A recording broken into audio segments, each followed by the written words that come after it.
Just English Podcast.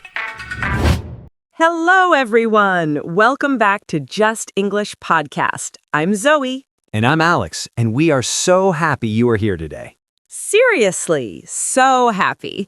Whether you are in the car, walking somewhere, cooking something delicious, or cleaning the house and pretending it's fun. We see you, cleaning and listening to podcasts. You are basically a multitasking genius. An absolute genius. And today's topic, Alex, I think this one is going to hit home for a lot of people. I think so too, because this topic is something every single person learning English has felt at some point. Every single one. And I want to start with a confession, Alex. Have you ever wanted to give up on English? Honestly, yes, more than once. Me too. And I teach English. That is both hilarious and very reassuring for our listeners. Right? If even we have felt like giving up, then you are in very good company. Very good company. And today, on this English podcast, in English, we are talking about exactly that. Don't give up on English, and how to learn English smarter, not harder. Because here's the truth. Most people don't give up on English because they're lazy, or because they're not smart enough, or because English is too difficult. So why do they give up? They give up because they're doing it the wrong way, working harder and harder and seeing less and less results. And that is exhausting. Exhausting. And that word, exhausting, means extremely tiring. Not just physically, but emotionally, mentally. When you work so hard and don't see results, you feel exhausted, drained, empty. Exactly. And today, we're going to change that. We're going to show you how to learn English smarter, not harder, so you never feel like giving up again. And while we talk about all of this, you are practicing English, real English, natural English, easy conversation in English, just like this. Meta, we're teaching you about learning English in English. The most efficient podcast in English ever. Absolutely ever. And you can listen right now wherever you are, in the car, on the bus, cooking, exercising, before bed. This easy conversation in English fits into your real life. Because that is exactly how you learn English smarter, not harder. And folks, before we dive in, this English learning episode is perfect for A2 and B1 students who want to practice English with a podcast. This easy conversation in English was made for you. If you are a beginner in English, don't worry. Just listen to the whole episode first, then go back, pause, and listen again. That is how you grow. And if your English is already advanced, this is a great way to train your fluency. Today's topic is powerful for any level. Now, let's practice English fluency. Okay, guys, before we start, give us a like and sign up for the Just English podcast. That helps us a lot. Thank you. Okay, so why do people give up on English? Alex, let's be really honest here, because I think this is a conversation people need to have. Yes, and I think the first reason is unrealistic expectations. And expectations, that word means what you believe will happen, what you hope for, what you think should happen. And a lot of people start learning English with very, let's say, optimistic expectations. Very optimistic, like, I will watch one English movie and be fluent by Friday. Friday? Fluent by Friday? I love that. But yes, that is exactly the kind of expectation that leads to giving up. Because Friday arrives and you are not fluent, and you feel like a failure. But you are not a failure. You just had an unrealistic timeline. Exactly. Learning English takes time, real time, and that is not a bad thing. That is just the truth. What is the second reason people give up on English? The second reason is comparing yourself to others. Oh, this one. This one destroys so many English learners. I know this one personally. Tell me, what happened? So, when I started learning English, I had a friend who was also learning English at the same time, same level, same starting point. Okay, and? And after a few months, she was speaking English so naturally, so confidently, and I was still struggling, still making the same mistakes, still feeling stuck. And how did that feel? Terrible. I thought, if she can do it and I can't, maybe English is just not for me. And I almost quit. Almost. Almost. But here's what you didn't know at the time. You had no idea what she was doing behind the scenes, how many hours she was practicing English, what methods she was using, what her background was. Right. I was only seeing the results, not the process. Exactly. And that is the danger of comparison. You compare your beginning to someone else's middle, your chapter 1 to their chapter 10. And that comparison makes you want to give up before you even really get started.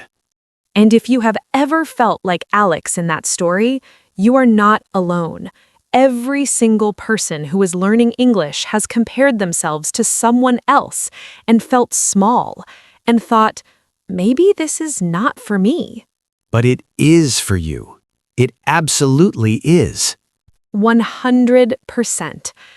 Okay, third reason people give up on English. And this one, I think, is the biggest one. What is it? Working too hard in the wrong way.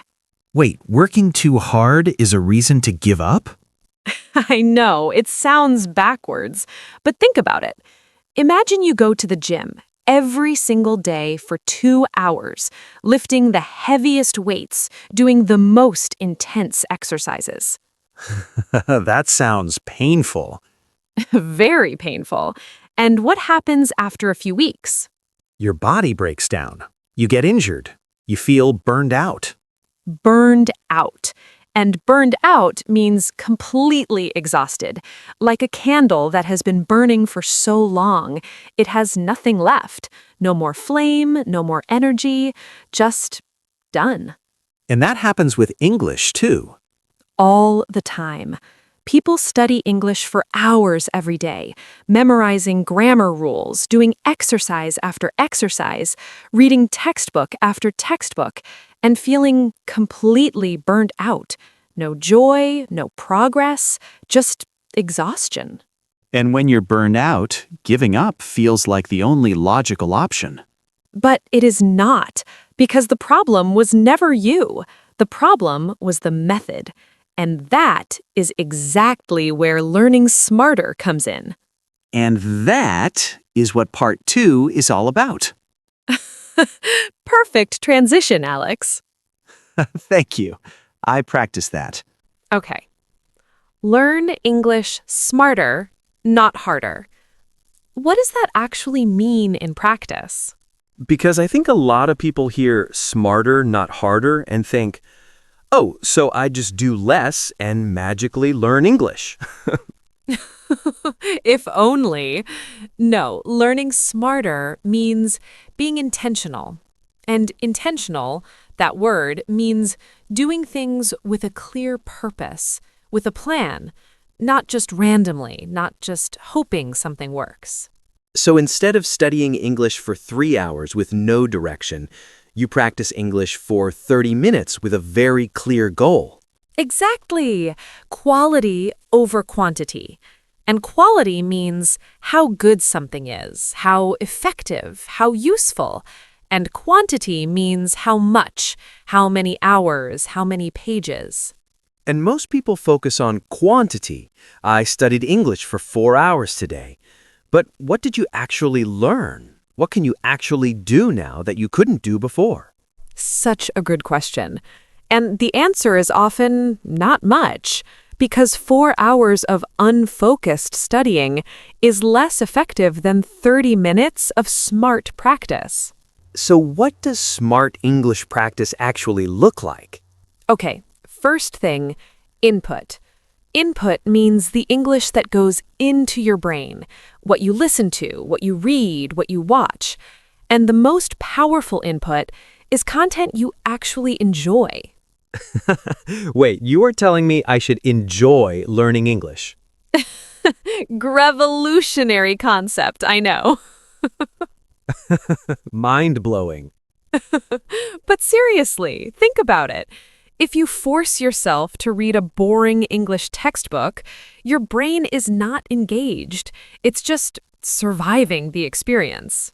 Surviving, not learning. Exactly. But if you watch an English show you love or listen to a podcast in English about something you genuinely find interesting, your brain lights up. It pays attention, it absorbs, it learns. Because you're not thinking about learning English, you're thinking about the content. Yes, and the English just comes in naturally, without effort, without stress.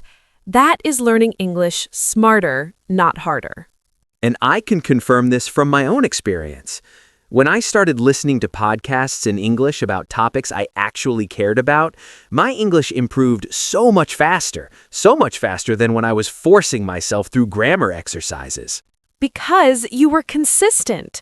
And consistency, that word, means doing something regularly, over and over. Not perfectly, but regularly. And consistency is everything when you're learning English. Everything. 30 minutes every day beats 3 hours once a week.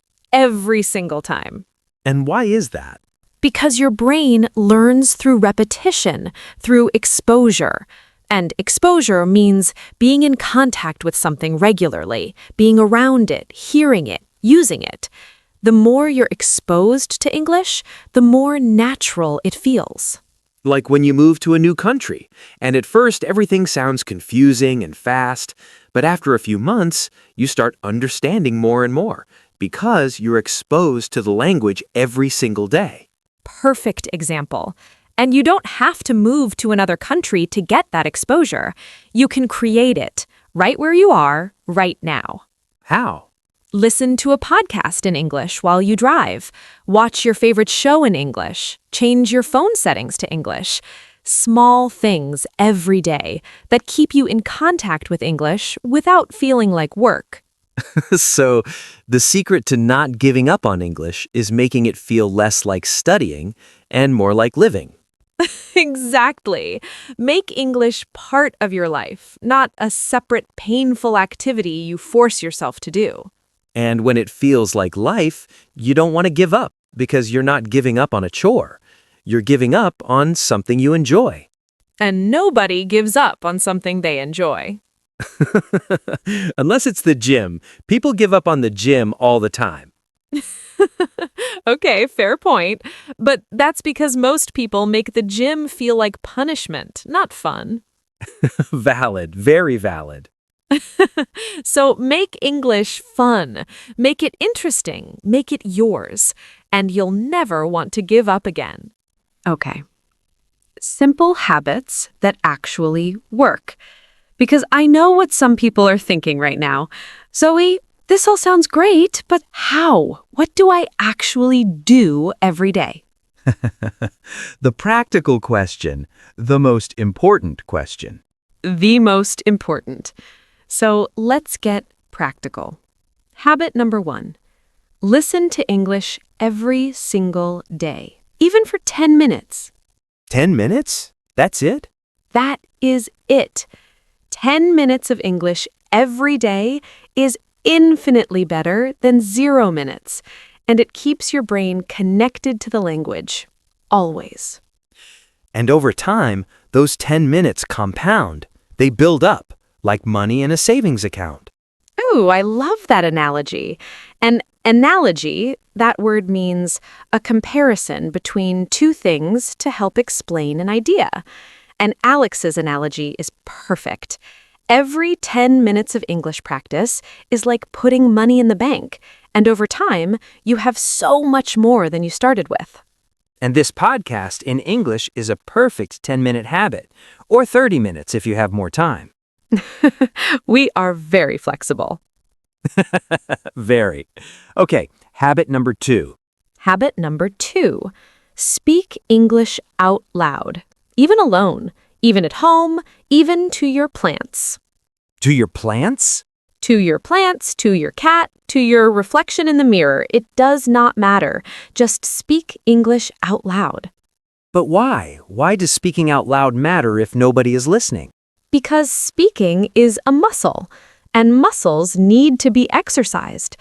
When you only listen to English and read English, you are training your brain to understand, but not to produce, not to speak. So you can understand everything, but when someone asks you a question in English, nothing comes out. The classic frozen moment. You understand perfectly, and then complete silence. I have been there so many times. We all have. So speak out loud. Repeat sentences from this podcast in English. Describe what you see around you. Talk about your day in English out loud. And don't worry about mistakes. Mistakes are not failures. They are feedback. Feedback. And feedback means information that helps you improve. When you make a mistake, your brain notices it and slowly corrects it. That is how you learn English smarter, not by avoiding mistakes, but by making them and learning from them. So mistakes are actually part of the process, not evidence that you are failing. Exactly. The people who learn English fastest are not the ones who make the fewest mistakes.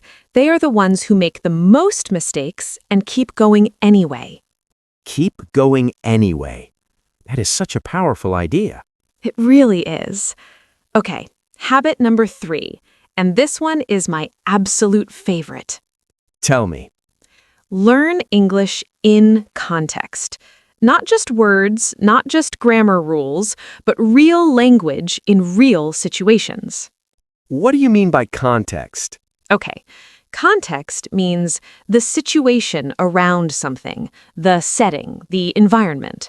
For example, if you learn the word break in isolation, you might think it only means to break something, like breaking a glass. Which I do regularly, by the way. I know, Alex, we all do. But in context, break has so many meanings. Take a break, break the ice, break a record, break someone's heart. Oh, wow. Same word, so many meanings. And you only learn those meanings through context, through hearing the word used in real conversations in real situations, like this podcast in English. So listening to real English conversations teaches you more than any textbook ever could.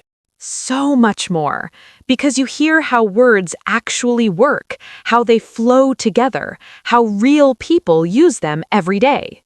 And that is learning English smarter, not harder. We keep coming back to that because it is so true. Can I share something that really changed my English journey? Please. So, for years, I was studying English the hard way. Grammar books, vocabulary lists, exercises, tests, and I was learning, slowly, but I was always nervous to speak. Why nervous? Because I felt like I needed to be perfect before I opened my mouth, like I needed to know every rule, every word, every exception, before I could have a real conversation in English. The perfectionism trap. The perfectionism trap. And perfectionism, that word, means wanting everything to be perfect, refusing to accept anything less than perfect. And when it comes to learning English, perfectionism is the enemy. Because perfect English doesn't exist. Even native speakers make mistakes. Even people who have spoken English their whole life make mistakes every single day.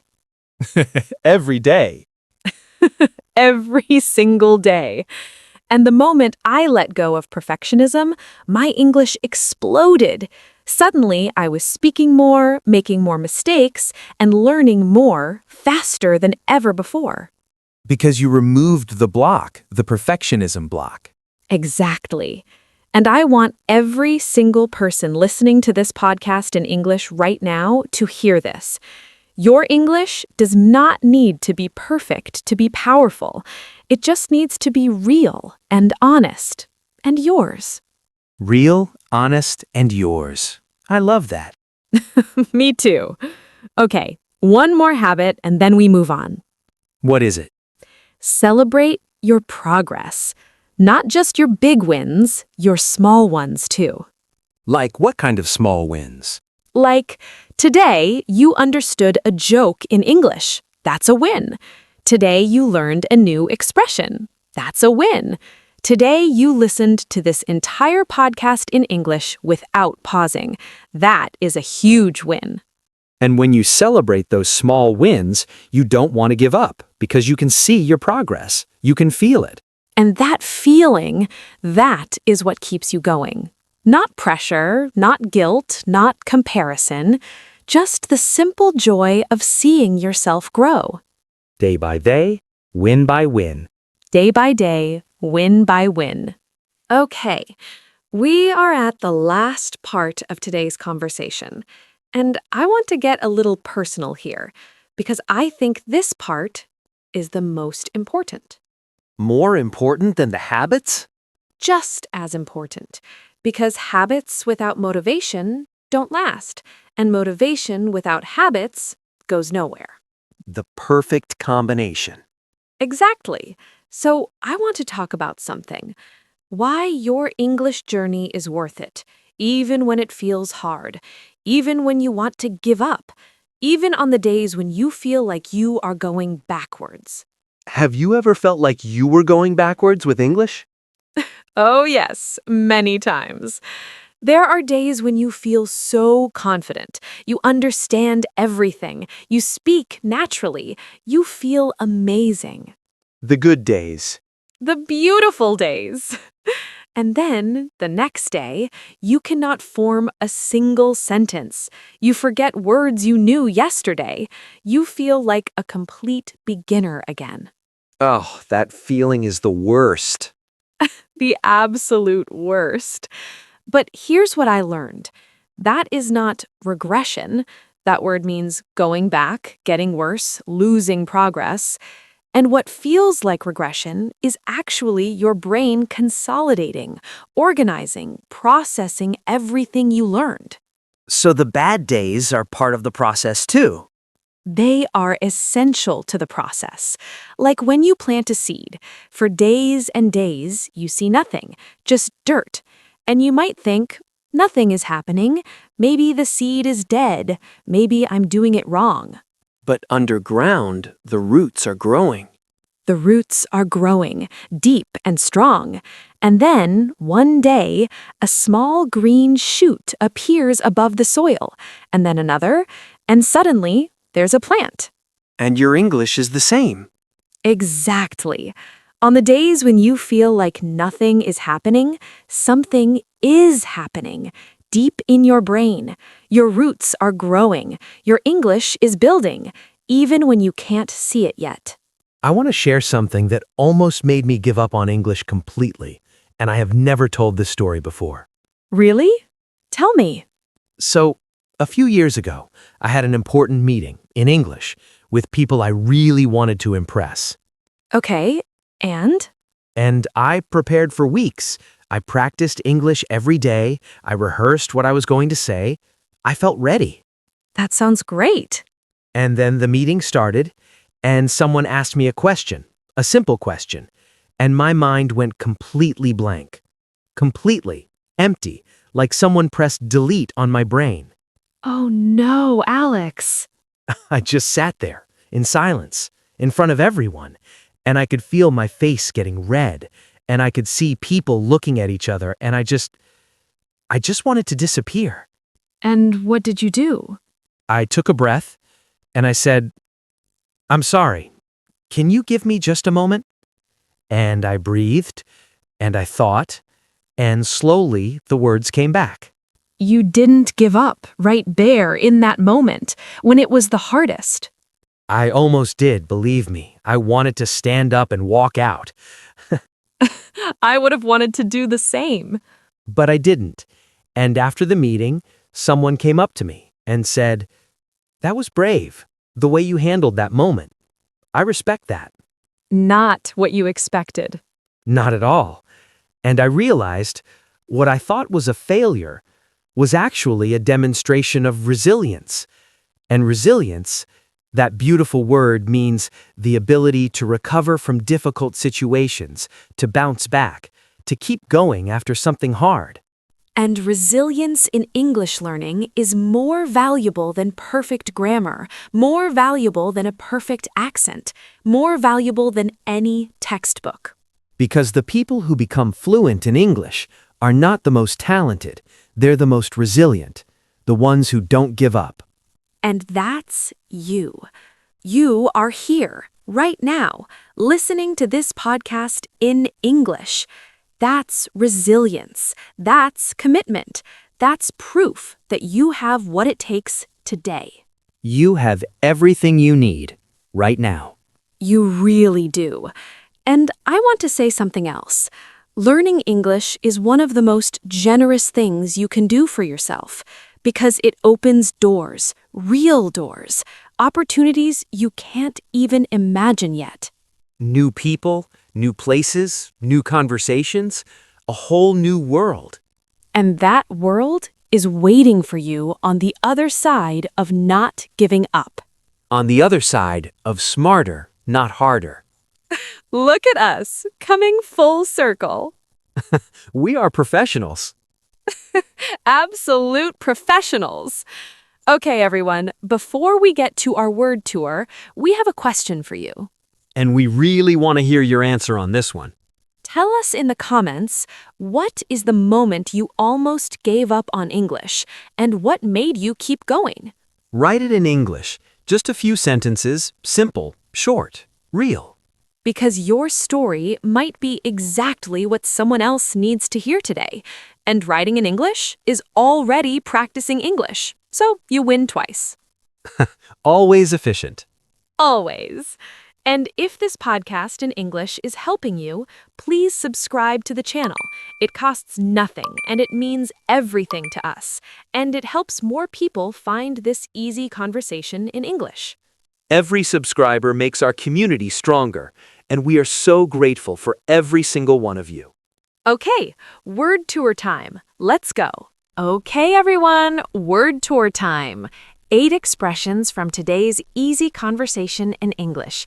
Let's make sure you understand them and can use them in your own life, in your own English. Number 1, to give up. This means to stop trying, to quit, to decide something is too hard and walk away. For example, she almost gave up on English, but she kept going, and now she speaks beautifully. Number 2, burned out. This means completely exhausted, like a candle that has nothing left to burn. No more energy, no more motivation. For example, he was studying English for 5 hours every day and felt completely burned out. Number 3, intentional. This means doing something with a clear purpose and plan, not randomly, not by accident, but with focus and direction. For example, she was intentional about her English practice. 30 minutes every day, same time, same goal. Number 4, consistency. This means doing something regularly, over and over. Not perfectly, but regularly. For example, consistency is the secret to learning English. A little bit every day is more powerful than a lot once a week. Number 5, feedback. This means information that helps you improve. When you make a mistake, that is feedback. Your brain uses it to get better. For example, every mistake you make in English is valuable feedback. It shows you exactly what to work on next. Number 6, perfectionism. This means wanting everything to be perfect, refusing to accept anything less. And in English learning, perfectionism is dangerous because it stops you from speaking, from trying, from growing. For example, his perfectionism was holding him back. The moment he let go of it, his English improved dramatically. Number 7, Resilience. This is the ability to recover from difficult situations, to bounce back, to keep going after something hard. For example, learning English requires resilience. Bad days will come, but resilient learners don't give up. And number 8, context. This means the situation around something, the setting, the environment in which something happens. For example, learning English words in context helps you understand how to use them in real conversations. 8 powerful words that you now know and can use in your English, in your life. And if you want a bonus challenge, pick one of these words today and use it in a sentence, out loud, right now, wherever you are. Yes, say it out loud, even if you're in the car, even if people look at you funny. Especially if people look at you funny. That means you are really practicing English. Okay, everyone. We are at the end of today's episode, and what a conversation it was. It really was. Quick recap. Today we talked about why people give up on English, how to learn English smarter, not harder, simple habits that actually work, and why your English journey is absolutely worth it. And your challenge for this week, choose one habit from today, just one, and do it every day this week. 10 minutes of English, speaking out loud, learning in context, celebrating a small win, just one habit, just 1 week. And tell us in the comments how it goes. We read every single comment, everyone. And if this podcast in English helped you today, please give it a like, subscribe to the channel, and share it with a friend who is also learning English, or a friend who wants to give up on English. Send it to them. It might be exactly what they need. Thank you so much for being here, for not giving up, for choosing to practice English today. Don't give up on English, because your English is going somewhere beautiful. We promise. See you in the next episode. Take care, everyone. Take care. Bye. Bye.